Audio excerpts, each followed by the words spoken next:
Do you remember that feeling of flipping through a brand new storybook when you were young? Well, today we're taking a trip down memory lane with Golden Sound storybooks produced in the 90s.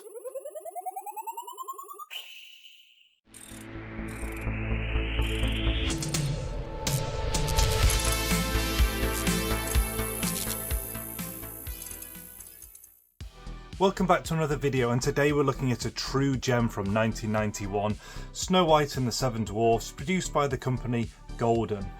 For many of us, a sight and sound book, as they were also known, wasn't just a book, it was an experience.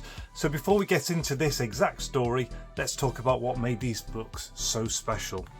Golden Books, a name synonymous with childhood classics, introduced the Sound Story series as a way to make storytelling interactive.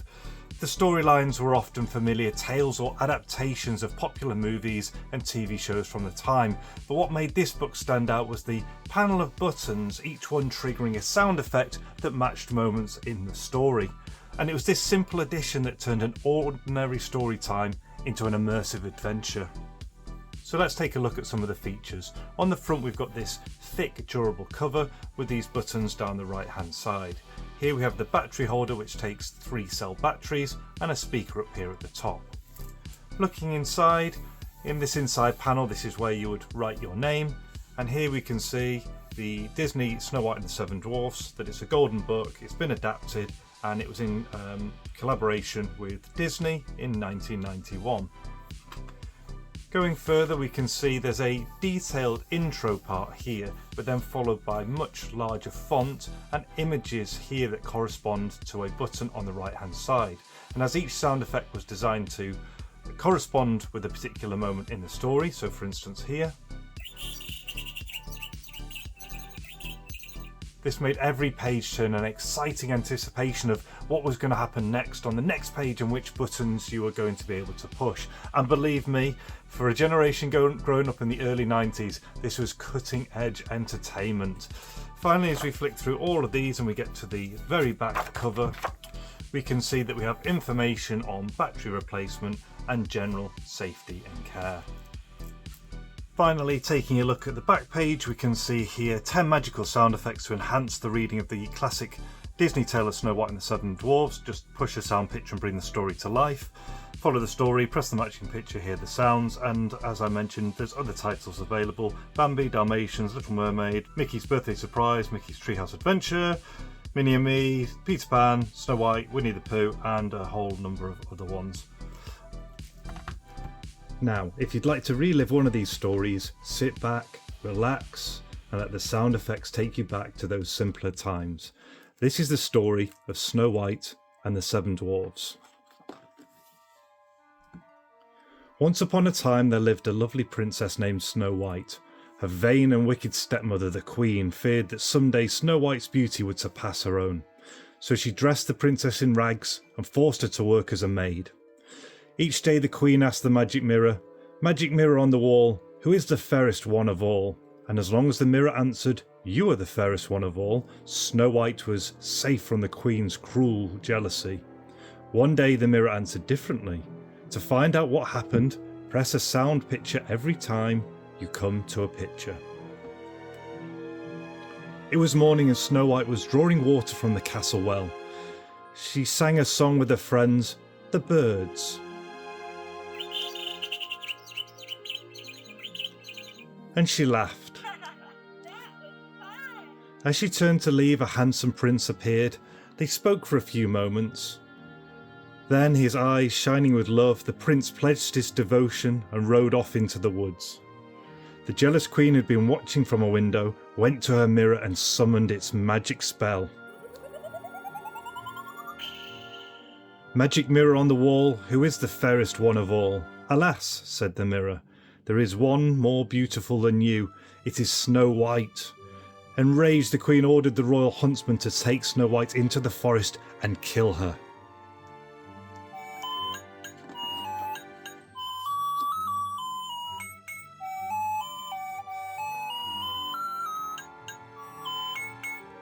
The huntsman took Snow White deep into the forest. Not knowing what he was planning to do, Snow White played with the birds. then sang a song with them and laughed. Suddenly, without warning, the huntsman drew his knife, raised it above the princess. His hand shook, then suddenly he fell to his knees. "Forgive me, your highness," he said. He told her what the queen had ordered and begged Snow White to run and hide. Then he returned to the queen, reporting that the terrible deed was done. The queen cackled. Back in the forest, Snow White was left alone.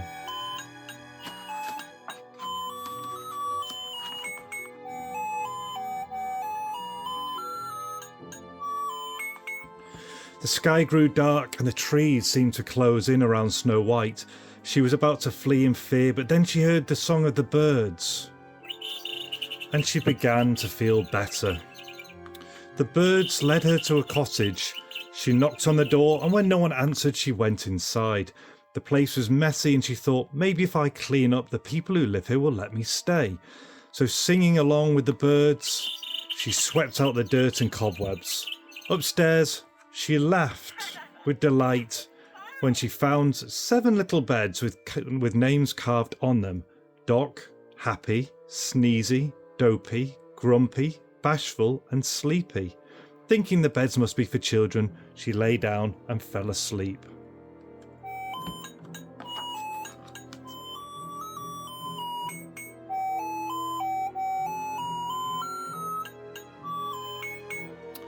At a diamond mine not far away, 7 dwarves were busy digging with shovels and picks.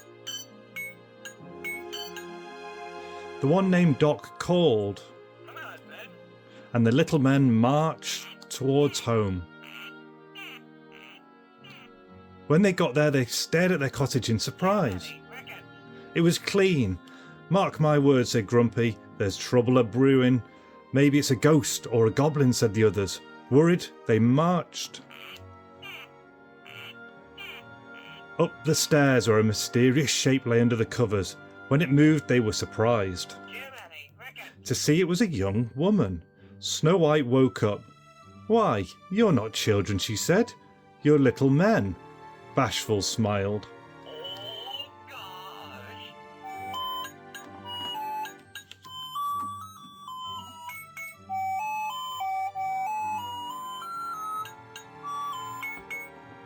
"Let's see," Snow White said to him. "You must be the one called Bashful." His face turned red and once again he smiled. Snow White guessed the others' names. Then she told them who she was and what the queen had tried to do. Surprised by the queen's evil plan, the dwarfs invited Snow White to stay. Snow White cooked a big pot of soup. Doc called, and the others marched to the table. But Snow White stopped them. "First you have to wash," she said. "Wash," said Grumpy. "I knew there was a catch to it." The dwarfs cleaned up and ate dinner. Then they spent the evening singing and dancing with their new friend Snow White.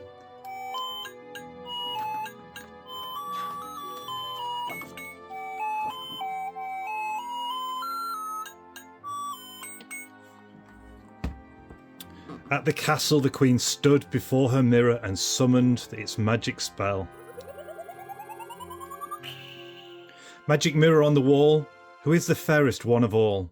The mirror answered, "In the cottage of 7 dwarves dwells Snow White, fairest one of all."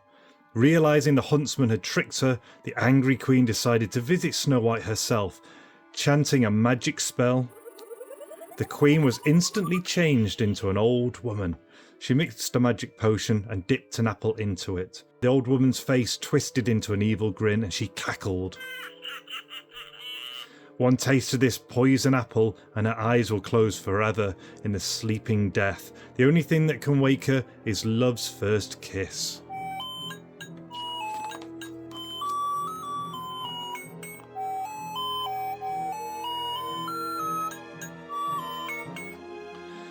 At the cottage that evening, the dwarfs begged Snow White for a bedtime story.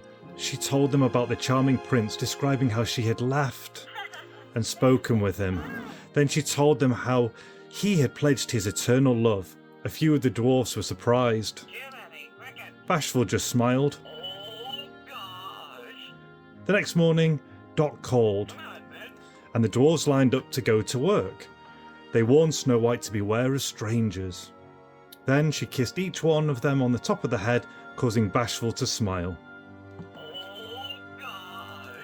Whistling a merry tune, the dwarfs shouldered their picks, and off they marched.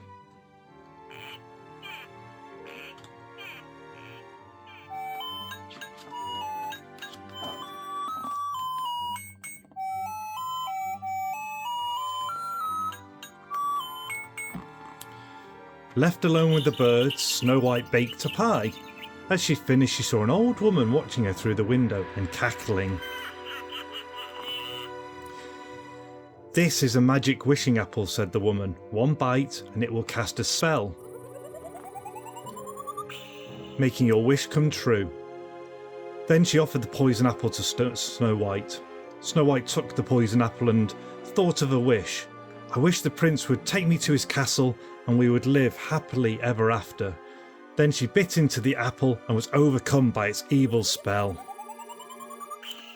She drew pale and slumped to the floor. The queen cackled. "Now I'll be the fairest in the land."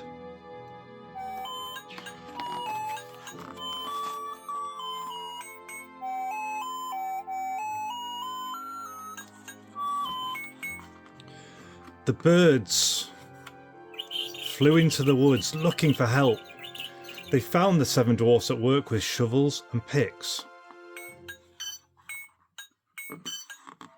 Chirping noisily, the birds caught the dwarfs by surprise. Finally, Doc realised something must be wrong. He rallied the dwarfs with a call, and off they marched. Up ahead, lightning flashed as the old woman left the cottage, and it began to rain. She saw the dwarfs marching towards her. Trying to escape, she climbed a rocky ledge. As the old woman looked down on the dwarfs cackling, a bolt of lightning struck the ledge, and she tumbled to her doom.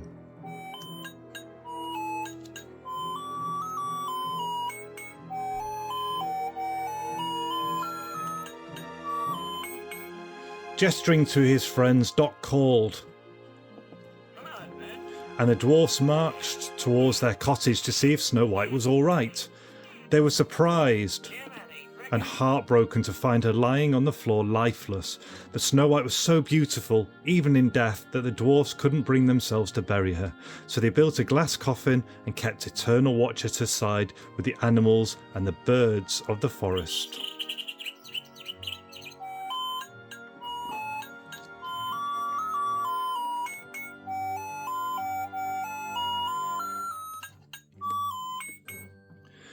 Then one day, hearing of the maiden who slept in a glass coffin, the prince rode into the forest. He approached the coffin, led by the birds. When he saw Snow White, he knew she was the one he had met at the well. Grieving at his loss, the prince knelt and kissed her. It was love's first kiss, and just as the queen had said, it broke the evil spell.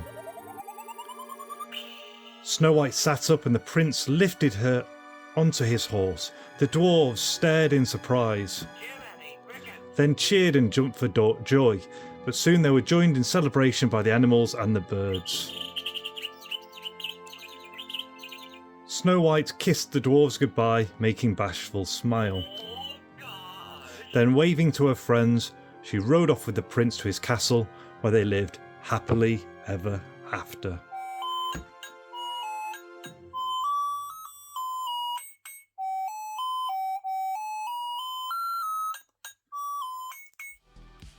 And there you have it, a nostalgic journey through one of the Golden Sound storybooks from the 90s. It's amazing how something as simple as a book with sound effects can transport us back to our childhoods, reminding us of those cosy afternoons spent immersed in stories. And if you did have one of these books growing up, let me know which one it was in the comments. And if you'd like to watch some more retro content, you should definitely consider checking out this video up here. And until the next one, all the best, take care, and see ya.